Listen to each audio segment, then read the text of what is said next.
Tahapan pelaksanaan pemilihan kepala daerah Kabupaten Musirawas tahun 2020, KPU Musirawas mulai melakukan berbagai persiapan. Salah satunya melakukan penambahan TPS untuk menyesuaikan kondisi di masa pandemi COVID-19. Anggota KPU Musirawas Divisi Perencanaan Data dan Informasi Wahyu Hidayat Setiadi mengungkapkan dipastikan untuk jumlah TPS pada Pilkada Musirawas 9 Desember 2020 mengalami penambahan di masa pandemi COVID-19.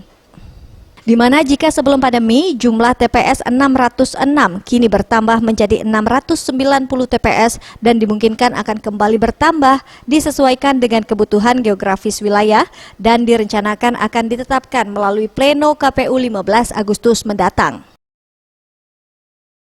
Wahyu menjelaskan juga penambahan TPS tersebut dilakukan untuk menyesuaikan aturan pemerintah pusat terkait lanjutan tahapan Pilkada 2020 di mana perlu membatasi jumlah pemilih di tiap TPS maksimal 500 orang yang sebelumnya 800 orang.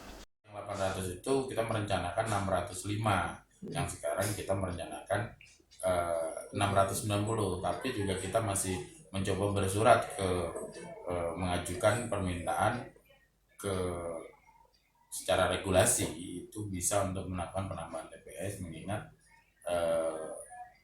dalam pemetaan kemarin masih bisa jadi nanti ditemukan dalam coklit ini secara geografis mereka perlu untuk ditambahi TPS-nya. Tim Liputan Sriwijaya TV.